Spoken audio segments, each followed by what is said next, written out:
you'll have a letter, and then in front of the letter you'll have two numbers, one above the other there. And each one of these symbols, each one of these represents a different thing here. So this is the generic notation. I'll go through an example next slide here, where X is going to be whatever element or nucleus from the periodic table that we're concerned with. A is known as the atomic mass of the element, which happens also to be equal to the number of protons and neutrons in the element. And then N here is known as the atomic number, which happens to be equal to the number of protons that are in the nucleus here. And first thing I want you to remind you of here, when you're identifying elements, you identify elements based on their atomic number, okay? When you want to tell me what an element is, you use the atomic number, nothing else, okay? Because there are a lot of the questions on the exercise, I'm going to ask you to identify the element in the reaction, and you do that by looking at the atomic number. So let me go through a quick example of this with some elements from the periodic table. What element do I want to use? I just chose a random one, okay? So I chose the element here that has a 9 on top, 4 on the bottom, it has atomic symbol B. So if I want to look at what element this is, I look at the number 4 here and go to the fourth element of my periodic table here. 1, 2, 3, 4. Fourth element, periodic table. Brilliant. So I know that's a beryllium atom. Here has the atomic symbol Be, and then each element has its own unique atomic number. If I have atomic number of 12, I'm no longer a beryllium atom, I am a magnesium atom. If I have 92 protons, I become a uranium atom, okay? So the number of protons, aka the atomic number, determines what type of atom we have. And that's how we're going to identify atoms, aka that's the lookup part of the lab. You're going to look at the periodic table, and I provide you with a copy of the periodic table in the lab itself to look up the elements on. Now where does the nuclear reactions and conservation laws come into? They come into looking at nuclear reactions. So here's an example of a nuclear reaction here. This is known as a free neutron decay. Neutrons, whenever they're outside the atomic nucleus, decay. It would be a huge problem if they decayed inside the atomic nucleus because all atoms would break down. But they don't. But outside the nucleus, neutrons decay. And what the neutron decays into is a proton, an electron, and a little particle called a neutrino. I know you're saying, I don't know what those symbols are. They're defined in the lab for you. There's a table that says, here's the symbols I'm going to be using that are not on the periodic table in the lab here. N neutron, P proton, E negative charge electron. I know you think, you're like, V, that's the Greek letter nu, is a neutrino here. And then for reactions a lot of times can only go one way. So this reaction goes this way here. I take the neutron breaks into proton, electron, and a neutrino here. So there's an arrow there. Think about it this way. Does that make sense? Reactions can only go one way sometimes. If I take a piece of paper and write my name on it and burn that piece of paper, can I take that ash and the carbon dioxide that was released, put back together and remake that paper? No, I can't. It violates conservation of energy. I can't do that. So, some actions are irreversible. But then here's the great thing. Even for irreversible reactions, the conservation laws still apply. Conservation laws don't care if the reaction goes left or right. All it cares is what's going in equals what is going out here. So for conservation laws, we can think of this arrow here as being an equal sign. Reactions, no, I need an arrow. But if I'm thinking about conservation law, I can make this an equal sign here. So you're going to ask Dr. Boyles, what is going to be equal? Good question. What's going to be equal to anything involving conservation laws? And the top line of numbers here and the bottom line of numbers here is a separate conservation law. This is conservation of baryon number. This is conservation of charge. And this is explained in the lab with baryon number and charge over here. So let's go ahead and take a look at this here. All right. Let's take a look at the top numbers of this reaction here and see if they're equal with each other, because that will tell me this is a valid nuclear reaction here. So if I take a look at the top numbers here, I got a 1, and then remember the arrow means an equal sign. Then I got a 1, a 0, and 0, and then for this to be a valid nuclear reaction, these two sides have to be equal to each other here. So left-hand side I have a 1, right-hand side I have a 1 plus a 0 plus a 0. Remember that additive property of 0, anything added to 0 is 0 itself, so 1 plus 0 is 1. So on each side of this equal quality here, I have 1. So that tells me that, hey, this is a valid nuclear reaction here because the conservation laws obey. Nature doesn't allow you to break laws. Humans do, nature does not. You can bend them sometimes, but you can't break them. Okay? And this same relationship here will hold for the bottom values here. And we can take a quick look at the bottom values here. 0 is equal to 1 minus 1 plus 0 is equal to 0. So this is going to hold separately for the top numbers and the bottom numbers. Where the top numbers are baryon number, a conservation law, and the bottom numbers are related charge, another conservation law. Alright, so let's go ahead and work through an example here, similar to what's going to be on your lab.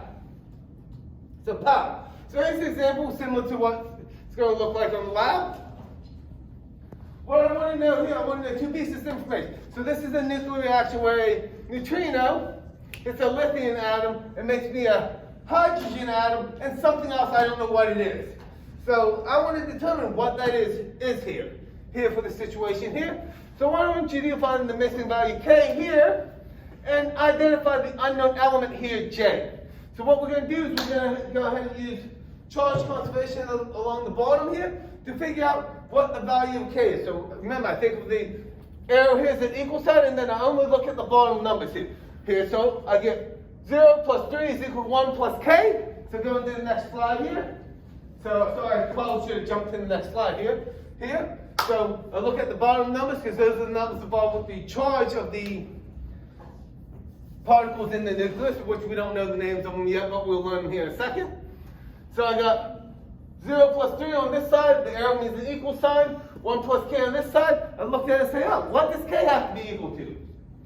Well, left-hand side is 3, right-hand side I have 1, that means K must be equal to 2, because 2 plus 1 is equal to 3 plus 0. So I determined that, solving for K here, that my number on the bottom, which is equal to my atomic number for the element here, is going to be atomic number of 2. So whatever my element here, I don't know what my element is yet, but whatever element it is, it's going to have atomic number equal to 2. Next thing we need to do, we need to identify the element. What element are we talking about here? Well, I got to look at my handy dandy periodic table and look for a J on there. Do that? You're absolutely wrong. Do not do that. The reason I use J in this sample, look at that periodic table. Look at that periodic table. What's the one letter that does not show up on the periodic table? You got it. It's J. That's why I use J here. To illustrate, you're not looking up the atom that corresponds to whatever that letter is. You need to figure out what element that is.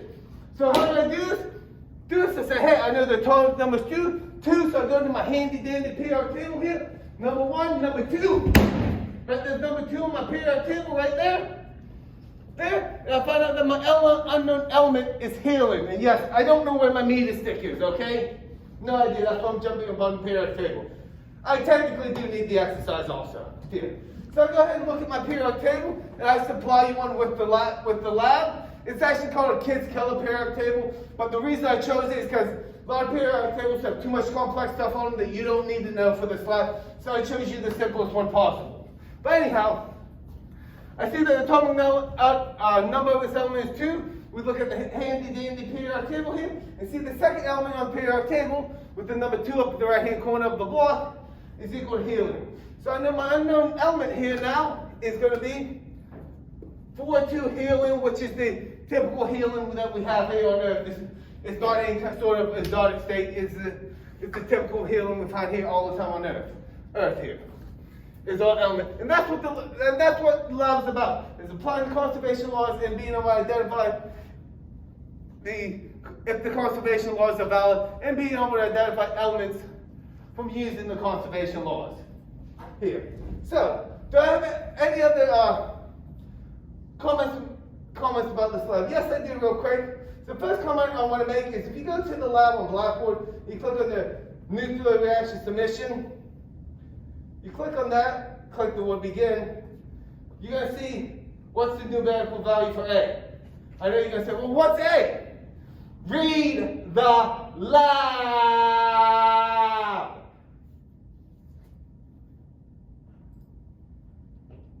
Right there, say right there.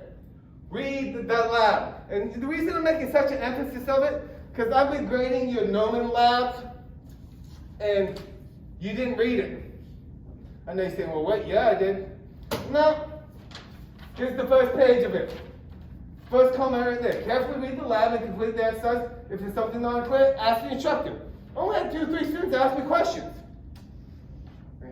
And then I go down here, later down on here in the instructions here, and why you forgot to turn in item 2 here? That tells me you weren't reading the lab. How you were doing what you were doing, I don't know. But it tells me you weren't reading. Because when it says turn in this and you don't turn in that, I don't know what to say about it. So some of you have grades that are going to be a lot less than what you thought they're going to be because you didn't follow the instructions. And if you had any questions about the instructions, you didn't ask me.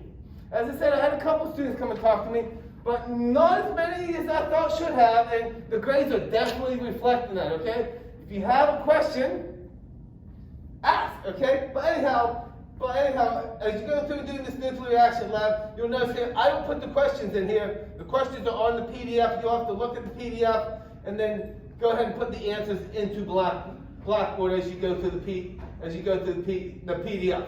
Okay? So please read, and here's that table I was talking about with all the things that are not on the periodic table. Read the lab. Okay? I can't make you read the lab. It's that old saying, you can leave a horse to water, but you can't make him drink. Well, you can lead a student to a good grade, but you can't make the student get a good grade. And they say, wait, what? I can give you all the information in the world to help you see in this class, but it doesn't do any good unless you take the action to use that information to help improve your understanding of the material, is what it means by that. But anyhow, before we jump to today's lecture, is there any questions about the nuclear reactions lab? I know most of you probably haven't looked at it yet, but is there any questions right now about the nuclear reactions lab? When we submit it for the elements, should we put for example C for carbon, or should we put carbon fully?